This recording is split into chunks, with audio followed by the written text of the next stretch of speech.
करेंगे द्विघात समीकरण।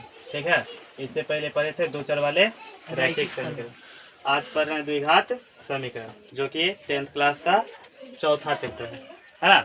जिसमें देखो सबसे पहले बात करेंगे कि आखिरकार द्विघात समीकरण को पहचानेंगे कैसे। इसमें देखो सबसे पहले जानना है घात। घात होता क्या है? घात का मतलब होता है पावर, इंग्लिश में कहा जाता है पावर, है ना, जिसको हम लोग देहात ठेठ भाषा में बोलेंगे माथा, बोला जाता ना माथा। ठीक है, जैसे इससे पहले हम पढ़े थे अगर 2 के ऊपर में 2 है तो ये हो गया पावर। क्या हो गया? पावर। यानी कि ये हुआ घात, ये क्या हो गया? घात। ठीक है, इतना याद रखना है। यानी कि किसी भी संख्या के ऊपर में, है ना, किसी भी संख्या के माथा पर अगर कोई भी संख्या दिया रहे तो उसी को कहा जाता है घात। क्या कहा जाता है? घात। तो यहाँ पर साफ साफ लिखा हुआ है द्विघात।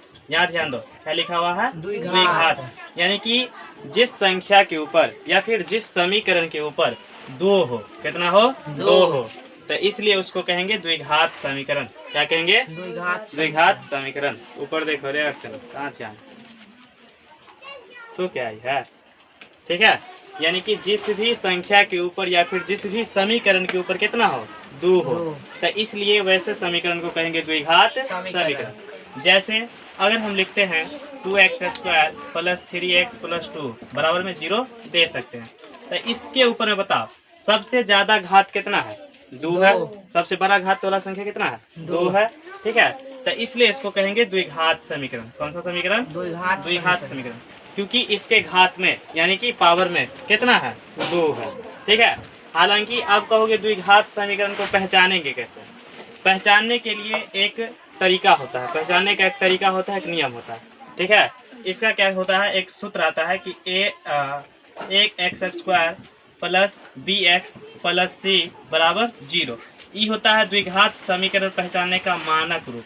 कौन सा रूप? मानक रूप। अगर इस फॉर्म में है, अगर कोई भी समीकरण इस फॉर्म में रहेगा तो हम जान जाएंगे कि वो कैसा समीकरण होगा? द्विघात समीकरण। जैसे यहाँ पर लिखते हैं 2x² + 4x + c की जगह कोई भी अचर संख्या होगा। ठीक है, जैसे लिखेंगे 4 और बराबर में 0। क्या बताओ? x² आ रहा है, हाँ। x भी आ रहा है, हाँ। और कोई भी अचर संख्या आ रहा है और बराबर में 0 आ रहा है। इसका मतलब यह द्विघात समीकरण है। ठीक है, जैसे अगर हम लिखेंगे यहाँ पर कुछ भी 5x² + 9x + 3 = 0, तो यहाँ भी गौर करो, यहाँ पर क्या है? x² आ रहा है, हाँ। मानक रूप में x² है, उसके बाद प्लस के प्लस और x का x आ रहा है और कोई भी अचर संख्या c की जगह आ रहा है और बराबर में 0 भी आ रहा है। ठीक है, तो इसलिए ये हो जाएगा द्विघात समीकरण। तो ये हो गया द्विघात समीकरण पहचानने का मानक रूप। ठीक है, मानक रूप से हम क्या कर सकते हैं? आसानी से किसी भी द्विघात समीकरण को पहचान सकते हैं। और द्विघात समीकरण वही होता है जिसके पावर में कितना हो? 2 हो। अगर हम इसी के पावर में लिख देंगे 5x³ + 2x² + 5x = 0, तो बताओ ये द्विघात समीकरण होगा? नहीं होगा, ये द्विघात समीकरण नहीं होगा, क्योंकि इसके पावर में कितना है? 3 है। सबसे बड़ा संख्या कितना है? 3 है। तो ये हो जाएगा त्रिघात समीकरण। कौन सा समीकरण? त्रिघात समीकरण। और लेकिन जिसके घात में कितना हो? 2 हो, तो वो कहलाएगा द्विघात समीकरण। यहाँ तक दिक्कत समझ में आ गया ना? चलो देखो, इसी में हम जानेंगे कि किसी भी समीकरण को हल कैसे किया जाता है। यानी कि किसी भी समीकरण को हल करके शून्य ज्ञात करना सीखेंगे। कैसे ज्ञात करना सीखेंगे? शून्य। हालांकि इससे पहले पढ़ लिया वही नियम, फर्स्ट इनटू लास्ट नियम पढ़े थे ना। फर्स्ट इनटू लास्ट, यानी पहला संख्या को लास्ट वाला से गुना करके और बीच वाला संख्या जोड़ने पर या घटाने पर पुराना होता है। ठीक है, तो उसी नियम से इस द्विघात समीकरण में हम शून्य ज्ञात करना सीखेंगे। उसके अलावा इसमें डी निकालना सिखाएंगे। क्या सिखाएंगे? डी निकालना। डी का मतलब क्या होता है? विवेचक। डी को कहा जाता है विवेचक। क्या कहता है? विवेचक। ठीक है, यानी कि अभी इसमें हम सीखेंगे विवेचक निकालना, यानी कि डी ज्ञात करना। तो डी निकालने का b² - 4ac, डी निकालने का क्या हो गया? सूत्र हो गया, यानी कि विवेचक बराबर होता है b² - 4ac। इस सूत्र के आधार पे हम क्या करेंगे? डी निकालेंगे, यानी कि विवेचक निकालेंगे।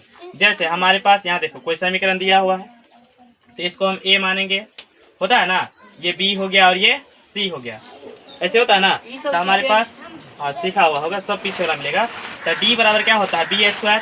डी की जगह कितना है 9 यानी कि 9 का स्क्वायर माइनस 4ac यानी 4 गुने ए का मान कितना है 5 गुने सी का मान कितना है 3 हो गया।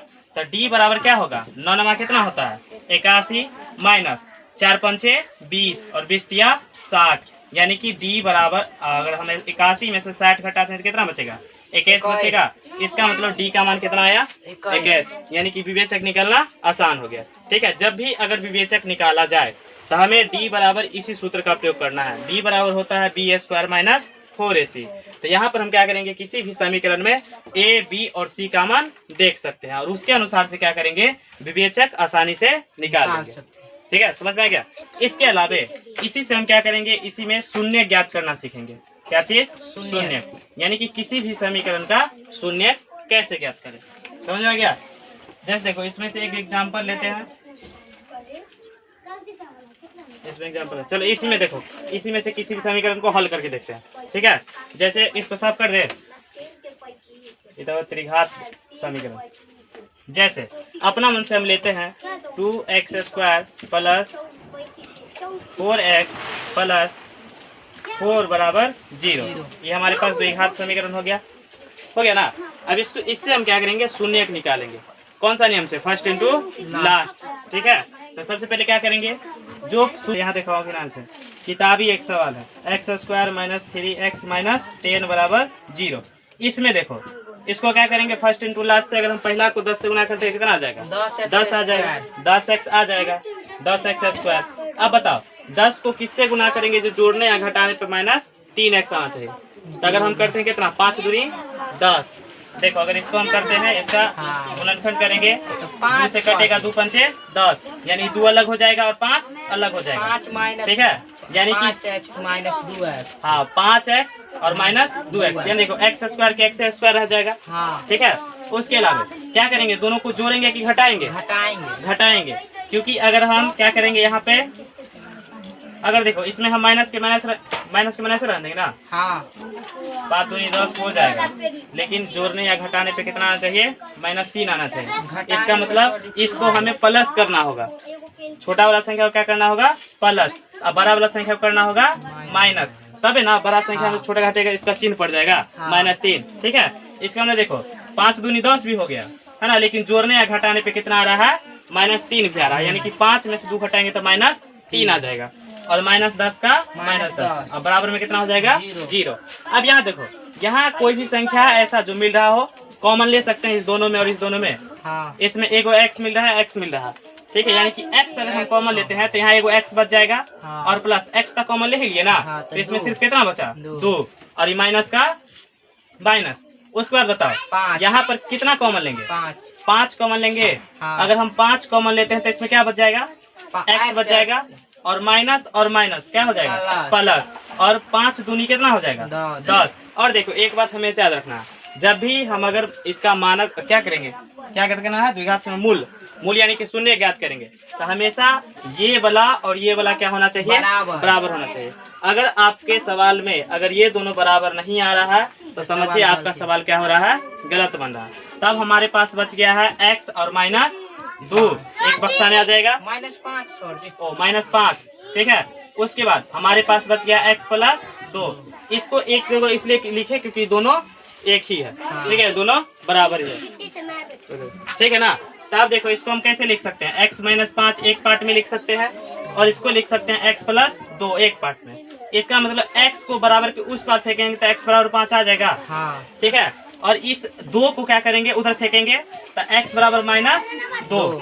ठीक है, यानी कि हमारा जो यहाँ पर 2 शून्य का है ये देखिए इतना बात याद रखना है कि जब भी जितना घात वाला समीकरण को हल करेंगे उतना ज्यादा यहाँ पर शून्य निकलेगा।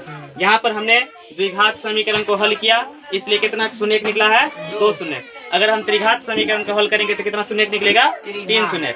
ठीक है, यानी कि जितना घात बड़ा वाला शून्य ज्ञात करेंगे उतना ज्यादा शून्य क्या होगा इसमें निकलेगा। समझ में आया? इसको नोट करो।